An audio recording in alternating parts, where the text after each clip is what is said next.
Carl Jung's quote, "Shrinking away from death is something unhealthy and abnormal which robs the second half of life of its purpose," is a profound reflection on human psychology, the process of aging, and the journey toward self-realization. To unpack this, let's dive into Jung's philosophy, the cultural context of his ideas, and how this perspective can inspire a vibrant, meaningful approach to life, especially in its later stages. This explanation will be engaging, detailed, and infused with excitement to illuminate why embracing mortality is not only healthy but also a gateway to a richer existence. The essence of Jung's insight. At its core, Jung's statement challenges a universal human tendency, the fear of death. In many cultures, death is taboo, something to be avoided, ignored, or pushed to the margins of consciousness. But Jung, the Swiss psychiatrist and founder of analytical psychology, saw this avoidance as a psychological misstep. To him, denying death doesn't just stunt personal growth, it strips away the meaning of the second half of life, a phase he believed was critical for self-discovery and fulfillment. Jung's work often focused on the individuation process, the lifelong journey of integrating the conscious and unconscious parts of the psyche to become a whole, authentic self. He argued that the first half of life, roughly youth to midlife, is typically outward-focused. We build careers, form relationships, and establish our place in the world. But the second half, often beginning around age 35-40, shifts inward. It's a time for reflection, self-awareness, and confronting existential questions, including mortality. To shrink away from death, Jung suggests, is to evade this inward journey, leaving us stuck in a superficial existence that lacks depth and purpose. Why avoiding death is unhealthy and abnormal. Jung's choice of words unhealthy and abnormal is striking. Why would he describe the fear of death, something so common, as abnormal? To understand this, we need to consider his view of the psyche and its natural tendencies. The psyche's drive toward wholeness. Jung believed the psyche naturally seeks balance and integration.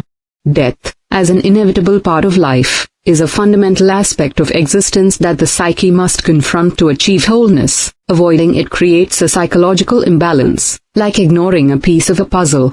This avoidance can manifest as anxiety, denial, or an obsession with youth and external achievements, all of which block deeper self-understanding. Cultural denial of death. In Jung's time, and even more so today, Western societies often sanitize death, hiding it behind medical jargon or cultural taboos. We celebrate youth, vitality, and productivity, while death is relegated to hospitals or hushed conversations. Jung saw this as unnatural because it disconnects us from the cyclical reality of life: birth, growth, decline, and death.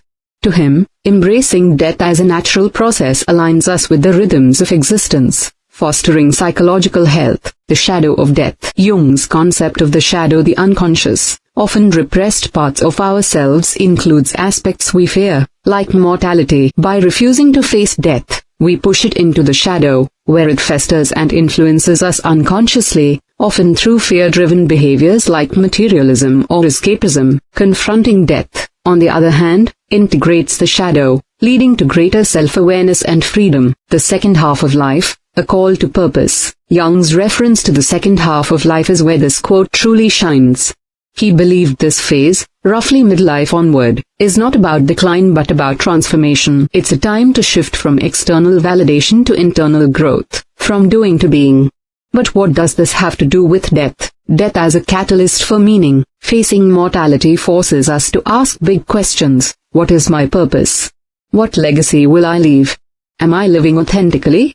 These questions, though daunting, are the spark for profound growth. By acknowledging death, we are motivated to prioritize what truly matters: relationships, creativity, or spiritual exploration rather than chasing fleeting pleasures or societal approval. The archetype of transformation. Jung saw death not just as an end but as an archetype of transformation, akin to the death and rebirth cycles in mythology. Think of the phoenix or the hero's journey. In the second half of life, embracing this archetype means letting go of outdated identities, for example, the ambitious careerist or the perfect parent, and embracing new roles, perhaps as a mentor, artist, or seeker of wisdom. Shrinking from death means clinging to the old, stifling this transformation, living with urgency and vitality. Paradoxically, accepting death infuses life with urgency and vitality. When we know our time is finite, we're less likely to waste it on trivial pursuits. Jung's quote suggests that denying death dulls this urgency, leaving us drifting through the second half of life without direction. But embracing it, that's a wake-up call to live boldly, to explore the depths of our psyche, and to create a legacy that resonates. The excitement of embracing death, far from being morbid, Jung's perspective is exhilarating. Imagine this: by confronting death, you unlock a fearless approach to life. You stop sweating the small stuff, petty arguments, societal pressures, or the fear of failure, and start living with purpose. Here's why this is so exciting. Freedom from fear. When you accept death as part of life, its power over you diminishes.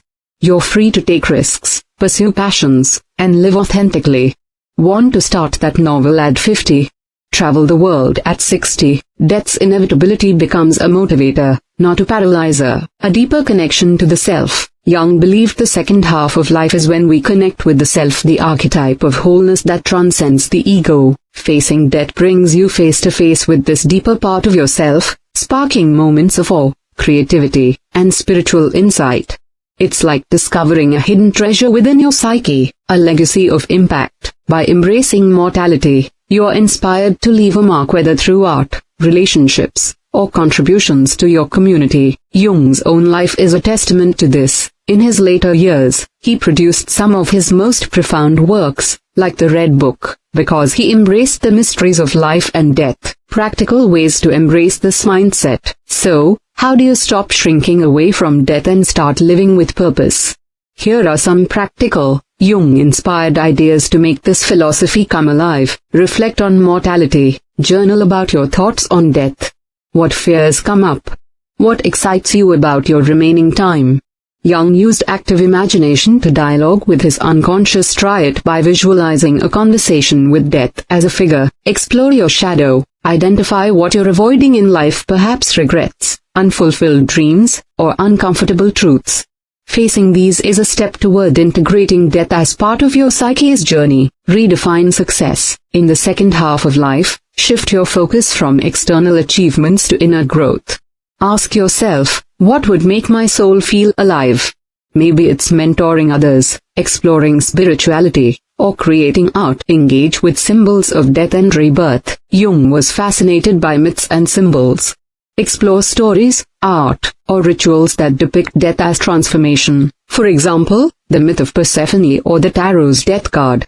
These can inspire you to see death as a doorway, not an end. Live with intention. Make a life list, not a bucket list, of experiences that align with your deepest values. Use the awareness of death to fuel action. Start today, not tomorrow. Cultural and modern relevance. Jung's ideas are especially relevant today, in an era obsessed with anti-aging, productivity hacks, and endless distractions.